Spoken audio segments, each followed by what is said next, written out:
नमस्कार मित्रांनो, मी प्रथमेश पाटील स्वागत करत आहे तुमचं माझ्या नवीन व्हिडिओमध्ये। मित्रांनो, आता आम्ही निघाल्यात कोकण दर्शनसाठी आणि आमचा प्रवास असणार आहे जवळपास 6 ते 7 दिवसांचा। तर तुम्ही सुद्धा चला आमच्या सोबत या प्रवासामध्ये।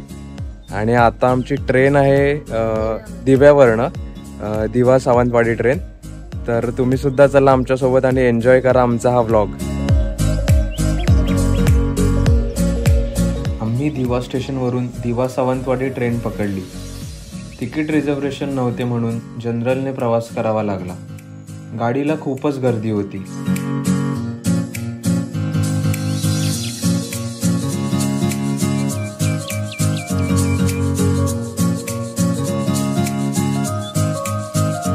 ट्रेनमधून प्रवास करताना प्रत्येक सीटवर वेगवेगळे चित्र पाहायला मिळतात।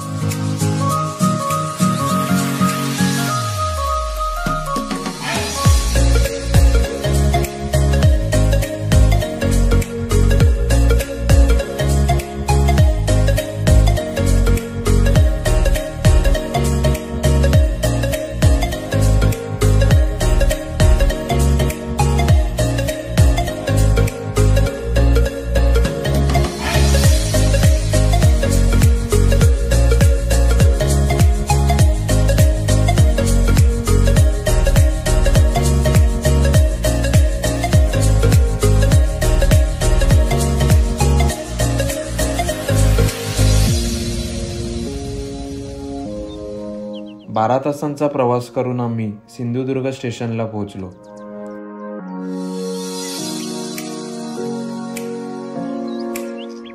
मित्रांनो, आता आम्ही फायनली सिंधुदुर्गला पोहोचल्यात। सकाळी आम्ही 6:30 ला बसलो होतो आणि आता जवळपास 6 वाजले, 6 सव्वा 6 झाले। ट्रेन आज 1 तास लेट झाली, 1-1.5 तास। त्याच्यामुळे आम्हाला इथे यायला उशीर झाला, पण काय हरकत नाहीये। आणि मी तुम्हाला एक सजेस्ट करेल की तुम्हाला जर का कधी म्हणजे मालवणला किंवा कोकणात वगैरे यायचंय तर तुम्हाला अर्जंट काम असेल तरच तुम्ही ह्या ट्रेननी या, नाहीतर मग तुम्ही रिझर्वेशन करूनच या, कारण की खूप गर्दी असते, त्याच्यामुळे बसायला मिळत नाही व्यवस्थित। आम्ही जवळपास 4 तास उभंच राहिलो, म्हणजे खेडच्या पुढेपर्यंत आम्ही उभंच होतो। त्याच्यामुळे तुम्हाला मी हे सजेस्ट करेल की जर का तुम्हाला ट्रिपसाठी वगैरे येतात तर तुम्ही ट्रेनचं रिझर्वेशन करूनच या। आणि आता आम्ही लवकर आल्यात, प्रांजलीचे मम्मी पप्पा सुद्धा येतात आहे आणि निशांत सुद्धा येतोय। तर ते आपल्याला आता पिकअप करतील आणि ह्यानंतर पुढे बघूया काय काय होतं अजून।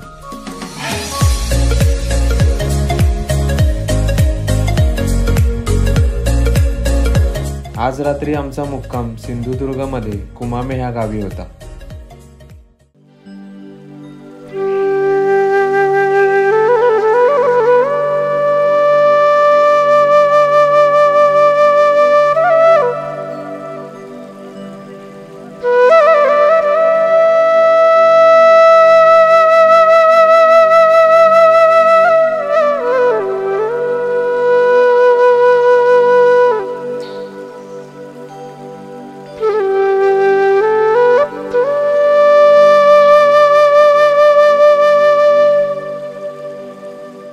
गुड मॉर्निंग मित्रांनो, आजचा आमचा दिवस दुसरा। आम्ही आता सिंधुदुर्गमध्ये कुमामे ह्या गावी आहोत। काल रात्री इथे यायला उशीर झाला, सर्वीकडे अंधारच होता, त्याच्यामुळे काही शूट करायला मिळालं नाही। पण आता सकाळी आम्ही बघतो हे गाव खरंच खूप सुंदर आहे आणि सकाळी सकाळी इथून सूर्योदय बघण्याचं भाग्य म्हणजे काही औरच आहे। आणि इथे आजूबाजूला सर्वीकडे झाडी आहे, म्हणजे घनदाट जंगल आहे आणि त्या जंगलामध्ये हे गाव आहे। त्याच्यामुळे आजूबाजूला पक्ष्यांचा आवाज आणि सर्वीकडे हिरवगार आहे अजून सुद्धा, त्याच्यामुळे खूपच मस्त वाटतंय। आजचा दिवस हा खरंच खूप सुंदर अशा सकाळी झालेला आहे आमचा आणि आजूबाजूचं दृश्य खूप मस्त आहे। आणि आता आम्ही इथून निघणार आहेत सिंधुदुर्ग किल्ला बघण्यासाठी आणि त्यासाठी आता आम्ही फटाफट नाश्ता करतो आणि मग आम्ही आमच्या पुढच्या प्रवासाला लागतो। तर आता आम्हाला नाश्ता करण्यासाठी आहेत घावणे आणि प्रांजलीने मला त्याच्यात साखर दिलेली आहे, कारण की चटणी नाहीये म्हणून। तर आम्हाला त्या काकीने खूपच सुंदर असे घावणे बनवून दिलेत। तुम्ही सुद्धा या आमच्या सोबत नाश्ता करायला।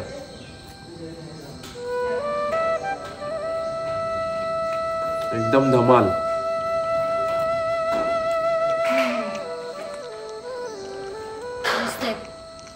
नाश्ता करून झाल्यावर आम्ही आजच्या प्रवासाला सुरुवात केली.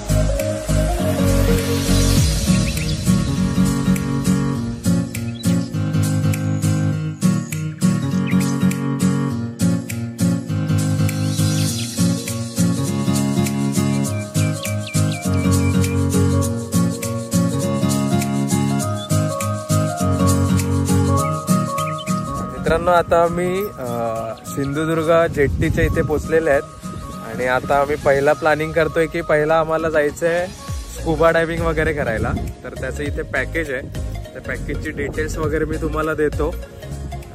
तर आधी तेच इन्क्वायरी करतो आणि तुम्हाला सुद्धा कळवतो की कसं आहे ते. मित्रांनो, आता इथे आम्ही स्कुबा डायव्हिंगचं वगैरे पॅकेज घेतलेलं आहे आणि माझ्यासोबत नितेश आहे आणि त्याचं इथे स्कुबा डायव्हिंग आणि त्याच्यानंतर जे वॉटर स्पोर्ट्सच्या वगैरे ऍक्टिव्हिटी आहेत त्या सर्व त्यांच्याकडे करून मिळतात. तर आपण त्याला विचारूया की आपल्याकडे कोणकोणते पॅकेज आहेत. आता स्कुबा आहे, वॉटर स्पोर्टचे 3 गेम आहेत, पॅरासेलिंग आणि पॅरासेलिंग आहे. वॉटर स्पोर्टचे 3 गेम म्हणजे जेट स्की येणार, बंपर येणार आणि बनाना राईड येतात. अच्छा. आणि स्कुबाची व्हिडिओ पण येते, स्कुबा डायव्हिंग अंडर वॉटर. अच्छा. टोटली 6 राईड येतात तुम्हाला. अच्छा. आणि त्या पॅकेजची अमाऊंट? पॅकेज 1000 मध्ये देतो आम्ही. 1000 मध्ये देतो. नॉर्मल पॅकेज आहे. नॉर्मल वाले घेतलं तर तुम्हाला 1500 पर्यंत पडतो. अच्छा. म्हणजे आता सीझन थोडंसं ऑफ सीझन आहे त्याच्यामुळे पॅकेज पण कमीच आहेत. पण जर का तुम्ही कोणत्या हॉट सीझनला येणार तर पॅकेजचा रेट कमी जास्त होत असतो. पण जर का तुमचे जास्त मेंबर आहेत तर तो भाऊ आपल्याला डिस्काउंट पण करून देईल. तर चला, तर आता आपण सगळ्या ऍक्टिव्हिटीज करूया. भाऊ, आता पहिली काय ऍक्टिव्हिटी होणार आहे? स्कुबा डायव्हिंग होणार. पहिला स्कुबा डायव्हिंग साठी जातोय. तर चला, तर तुम्ही सुद्धा बघायला की स्कुबा डायव्हिंग कसं होतंय आणि त्याच्या आधी ते छोटंसं प्रशिक्षण पण देतात आपल्याला की कसं करायचं आणि काय ते.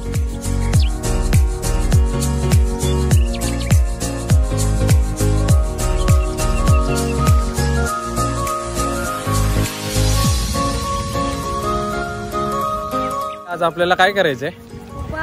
स्कुबा करायचंय. मग जाशील काय? तिला पोहता येत नाही. आता बघूया करते की नाही. ऍक्टिंग तर करते, ती करेल म्हणून सांगायची. स्कुबा डायव्हिंग साठी बोटीने किनाऱ्यापासून समुद्रामध्ये आत गेलो.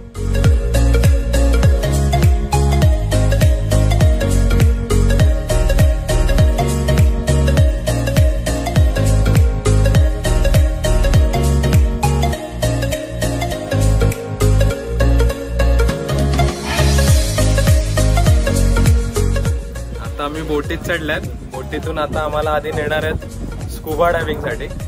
त्याआधी छोटस एक सेशन देणार आम्हाला की आतमध्ये, कारण की आतमध्ये काय असतं की आपण बोलतो ते आवाज येत नाही, त्याच्यामुळे काय खाणाखुणा करायच्या हे आता आपल्याला सांगणार. ते थोडीशी काय बोलतात की प्रशिक्षण देणार एक लहानसं. तर चला, तर बघूया की आपण ते कसं आहे आणि कसं होतंय. आता हे 2 मेंबर पण आलेत आमच्यासोबत जे स्कुबा डायव्हिंग करणार नाहीत, पण ते आमच्या पॅकेज मध्ये बोटीचा आनंद घेतात आहे. आणि निशांत पण नाही करणार आहे.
काय करायचं आहे का? हो काय बघून भीती नाही का वाटत? काय वाटत आहे?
डायव्हिंगचे बेसिक प्रशिक्षण दिल्यानंतर आम्हाला पाण्यात आत घेऊन गेले.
एकदम धमाल एक्सपिरियन्स होता, मजा आली. समुद्राखालचं जग हे आतापर्यंत फक्त डिस्कव्हरी मध्ये बघितलं होतं. आता खूप धमाल आली. आज पहिल्यांदा आम्ही लाईव्ह बघितलं, त्याच्यामुळे खूप मजा आली. तुला कसं वाटलं? खूप मजा आली. परत जायचं. खूप मासे बघितले, मजा आली. मजा आली. राईड आहे आमची. कोणती राईड आता? आता आहे बम्पिंग आणि बनाना राईड. स्कुबा डायव्हिंग करून तर खूप मजा आली. खूप मजा आली. आता जाणार आहे बनाना राईड साठी.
वॉटर ऍक्टिव्हिटी तर आमच्या सगळ्या झालेल्या आहेत. आता फक्त एकच बाकी आहे, पॅरासेलिंग.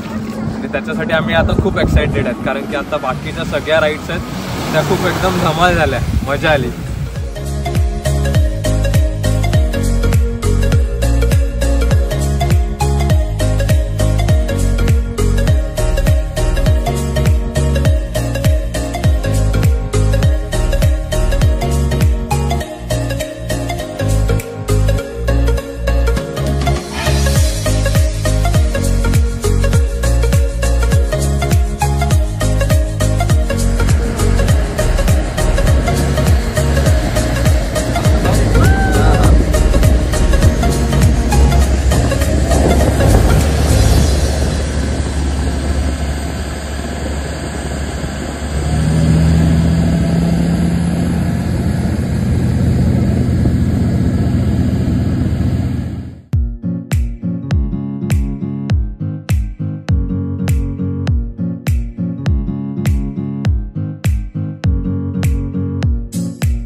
आमच्या सगळ्या राईड करून झाल्यात. आता आम्ही पुन्हा बोटीतून किनाऱ्यावर चालल्यात. कसं वाटलं तुम्हाला? खूप मजा आली ना? म्हणजे एक वेगळा अनुभव होता. आणि एवढ्या कमी किमतीत म्हणजे एवढ्या सगळ्या राईड्स वगैरे हे वर्थ आहे म्हणजे. आणि एकदम सेफ पण आहे. इथले लोक पण खूप चांगले आहेत, त्यांनी आम्हाला खूप हेल्प केली आहे सगळं करायला.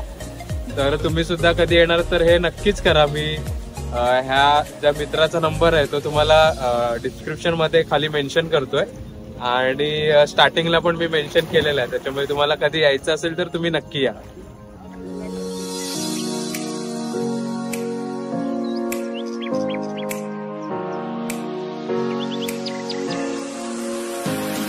पाण्यात खेळून झाल्यावर आम्ही जेवायला गेलो.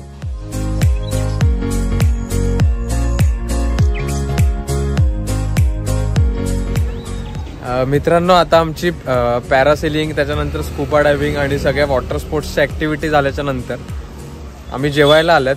खूप भूक लागली आहे आणि त्यासाठी आम्ही इथे घरगुती स्टाईलचं मालवणी जेवण जेवायला आल्यात. आणि आम्ही आता इथे चिकन थाली, त्याच्यानंतर बांगडा थाली, सुरमई थाली अशा खूप काय काय मागवल्यात. आणि आता आपण बघूया की त्या कशा आहेत. बाकीचे तर जेवायला बसल्यात.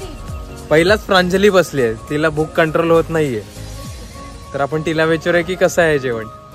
प्रांजली, कसं आहे जेवण? एकदम भारी ना?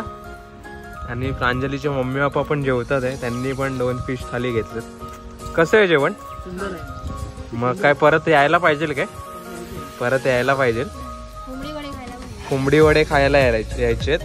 आता इथे सध्या कोंबडी वडे नाही आहेत, त्याच्यामुळे आम्हाला फिश आणि चपाती खाऊनच भागवावं लागतंय. एकदम धमाल आहे. तुम्ही सुद्धा कधी याल तर इथे सुनीता हॉटेलला नक्की भेट द्या. मी यांचा सुद्धा ॲड्रेस तुम्हाला डिस्क्रिप्शनमध्ये देतोय आणि नंबर सुद्धा देतोय. यांच्याकडे सुद्धा व्हेज नॉनव्हेज हे सगळं जेवण तुम्हाला उपलब्ध आहे. मित्रांनो, आता आमचं जेवण झालंय. हे मागे सुनीता हॉटेल आहे आणि खरंच खूप धमाल टेस्ट होती. आणि विशेष करून यांची सुरमई थाळी आणि जी बांगडा थाळी होती ती तर एकदम अप्रतिम होती. म्हणजे अजूनही म्हणजे पोट भरलं पण मन नाही भरलं, त्याच्यातला प्रकार झाला. कसं वाटलं प्रांजली तुला?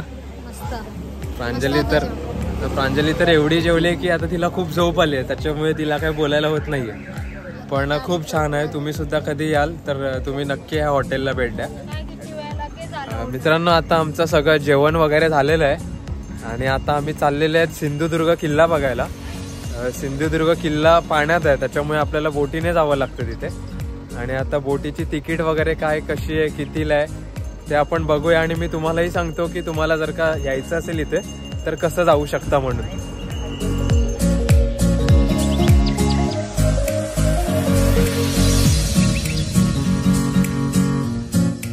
सिंधुदुर्ग किल्ला पाहायला जाण्यासाठी मालवण जेट्टीवरून तिकीट काढून बोटीने किल्ल्यापर्यंत जावं लागतं.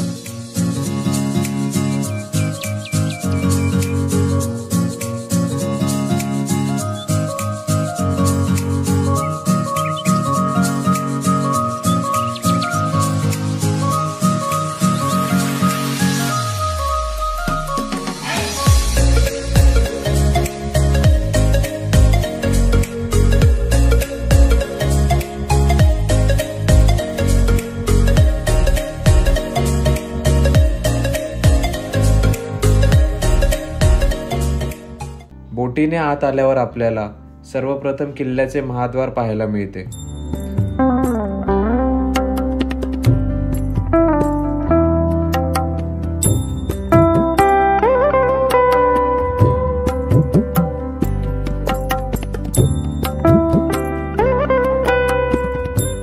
मित्रांनो, आता आम्ही सिंधुदुर्ग किल्ल्यात आत आलेलो आहोत आणि आता जवळपास 4:45 झाल्यात.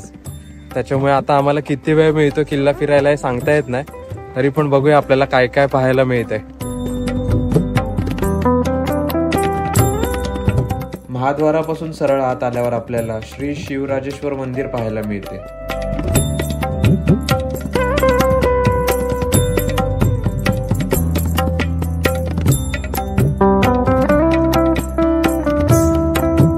हे शिवरायांचे मंदिर आहे. ह्यात आपल्याला सिंहासनावर शिवरायांची मुखवटा असलेली मूर्ती पाहायला मिळते.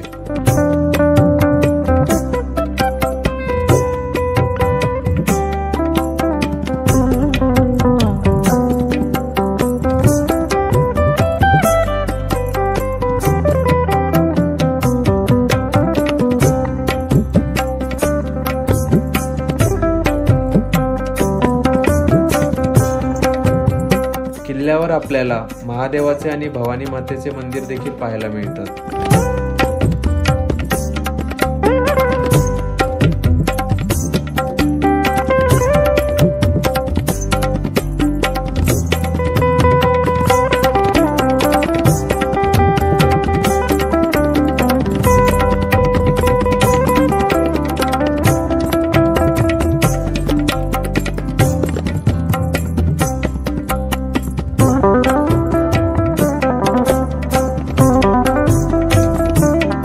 सिंधुदुर्ग किल्ला हा आकाराने खूप मोठा आहे.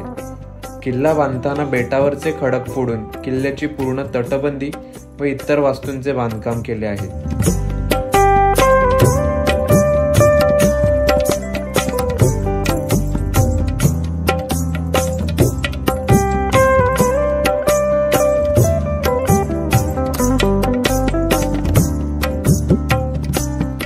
येथे आपल्याला एक चोर दरवाजा पाहायला मिळतो.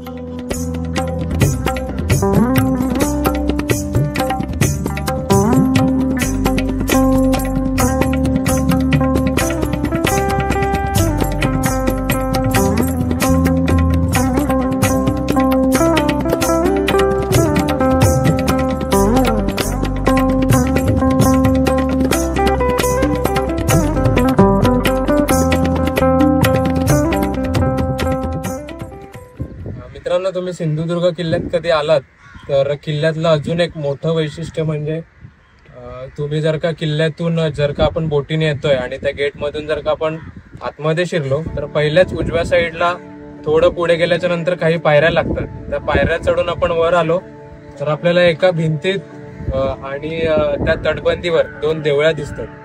त्याच्यातली एक देवळी आहे ती म्हणजे श्री छत्रपती शिवाजी महाराज यांच्या डाव्या हाताचा ठसा, पायाचा ठसा आपल्याला इथे एका चुनखडीमध्ये घेतलेला दिसतो.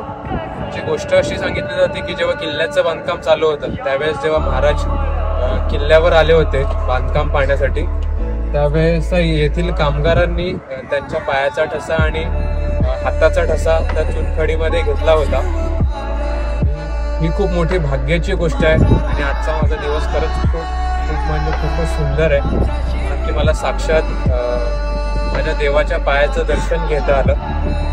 पण एक मायबाप सरकारला आणि पुरातत्व खात्याला एक विनंती आहे की त्यांनी ह्याच्याकडे खरंच लक्ष द्यायला हवंय, कारण की किल्ल्यात आता फिरलो, बऱ्याचशा वास्तू ह्या पडलेल्या आहेत आणि आमची एकच विनंती राहील की येथील ज्या ज्या काही वास्तू आहेत तिथे त्यांनी फलक लावावे, जेणेकरून येणाऱ्या पर्यटकांना माहिती मिळेल.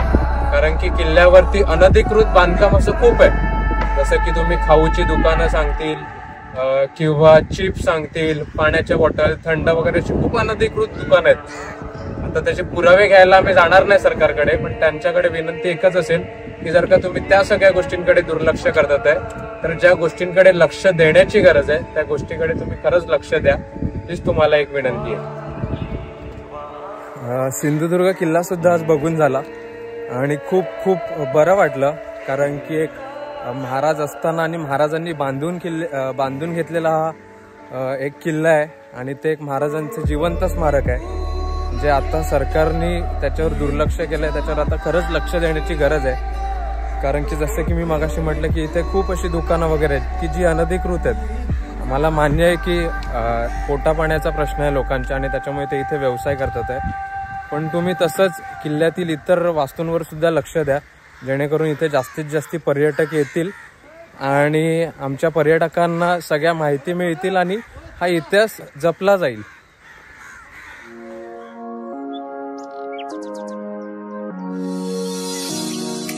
किल्ला फिरून झाल्यावर आम्ही खरेदी करायला गेलो.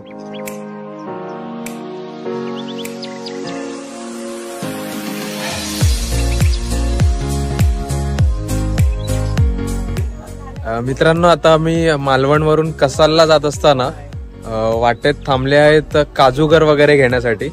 तर चला तर आपण बघूया की इथे आपल्याला काय काय मिळतंय आणि काकांकडे काय काय आहे म्हणून. काकांच्या दुकानाचं नाव आहे सातेरी कॅशू पॉइंट आणि हे मालवण आणि कसालच्या रोडला आहे. रानबांबुळी म्हणून गावाचं ठिकाण आहे, तिथे आपल्याला हे दुकान पाहायला मिळेल. तर आपण काकांना विचारूया, काका आपल्याकडे काय काय मिळतं? आपल्याकडे काजू आहे, कोकम सरबत आहे, आवळा सरबत आहे. अच्छा. आंबा वडी आहे, आंबा चॉकलेट आहे, कोकम पोहे वगैरे आहेत. म्हणजे आपण एक सांगू शकतो की कोकणी मेवामध्ये जे पण काय ते सगळं आहे. आणि आपल्याकडे काजूचे रेट वगैरे कसे आहे? आमची स्वतःची फॅक्टरी असल्यामुळे आम्ही फॅक्टरी रेटने काजूची विक्री करतो. अच्छा. मग तुम्ही पार्सल वगैरे म्हणजे मुंबईला, पुण्याला पार्सल वगैरे क्वांटिटीमध्ये असेल तर. अच्छा. तर आपण इथून काजूगर वगैरे घेतोय, त्याच्यानंतर आपण इथे कोकम सुद्धा मिळेल तुम्हाला. आणि काका सांगतात आहे की जर का आपल्याकडे क्वांटिटी समजा तुम्हाला जास्त हवी असेल तर ते आपल्याला पोस्टाने किंवा कुरिअरने सुद्धा पाठवतात. अच्छा. तर तुम्ही सुद्धा कधी इथे येणार असाल किंवा तुम्हाला काजू वगैरे हवे असतील तर तुम्ही ह्या रोडनी जात असाल तर नक्की काकांच्या दुकानाला भेट द्या. मी काकांचा नंबर आणि ऍड्रेस आणि दुकानाचं नाव वगैरे खाली डिस्क्रिप्शन मध्ये देतोयच आहे. तर तुम्ही दिलेल्या नंबरवर कधी त्यांना फोन करू शकता किंवा येऊन भेटू सुद्धा शकता. लवकरच भेटूया कोकण दर्शनच्या दुसऱ्या भागात. तुम्हाला ही व्हिडिओ कशी वाटली हे नक्की कमेंट करून सांगा.